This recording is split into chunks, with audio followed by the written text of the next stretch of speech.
저번 주에 그 피카소는 사람을 써서 그 화랑에 가서 피카소 그림 없어요? 피카소 그림 없어요? 자기 PR도 하고. PR 했다는데 그럼 반대로 고흐가 그런 재주가 있어서 그렇게 했어도 안 됐을까요? 우리가 이제 방고는 어떻게 보면은 정말 아웃사이더였어요. 또 이제 학력이 없어요. 혼자. 독학을 했고 혼자. 둘이 이제 고갱하고 친했던 것도 고씨라는 이유 때문이 아니라 저는 그런 줄 알았어요. 그게 아니라 고갱도 사실은 독학을 하는 화가예요. 증권업에 계시다가 일종의 그때 IMF가 와서 이제 화가로 전업을 한 공감대가 경우인데 있었구나, 둘 사이에. 네, 두 사람에서 사실은 굉장히 통할 수가 있는 여지가 있었던 거죠.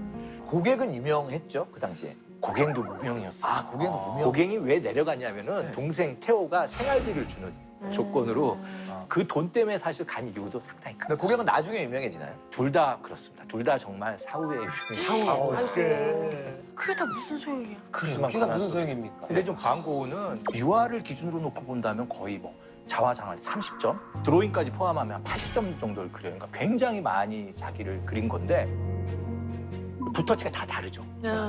이게 막 일종의 실험을 하는 거예요. 근데 좀 모델을 이용하거나 그러려면 이제 돈이 들잖아요. 사실은 모델에서. 네, 스스로 가장 좋은 어떻게 보면 피사체로 자기를 선택한 다음에 꾸준히 그리는 건데 정말 놀라운 거는 그 알을 1년 반 정도 머무는데요. 작품을 250개를 그려요. 와. 대충 계산해 보면 이틀, 3일마다 계속 붉은 포소박 같은 작품을 계속 그려요. 야, 쉬운 작업도 아닌 것 같은데.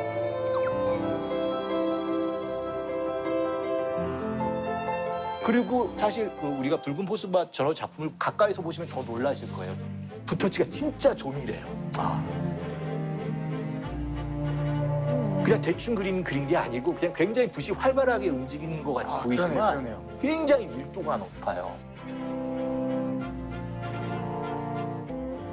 그래서 저는 이 작품들을 보고 나서 느끼는 느낌은 이 방고 과로사 아니야. 몸을 정말 추스리지 않고 그린 그림이 이 당시 아를레에서 방고의 삶이 아니었을까 이런 생각도 합니다.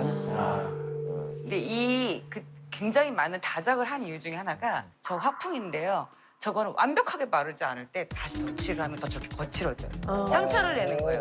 좀 덜 말랐을 때 상처를 내고 다 놓고 한꺼번에 여러 가지를 그릴 수 있기 때문에 더 빨리 그릴 수 있는 화풍이기도 해요. 그래서 자기만의 또 화풍이 나온 거고. 저 이거 궁금한 게 초등학교 때 미술 시간에 스케치하고 색칠하잖아요. 이런 과정은 그냥 붓부터 가는 겁니까? 아마 인상파 그림들이 대부분 그런데요. 현장의 느낌을 최대한 살리는. 야, 그냥 가는 거예요. 이렇게. 그냥 이렇게 그렇죠. 붓질로.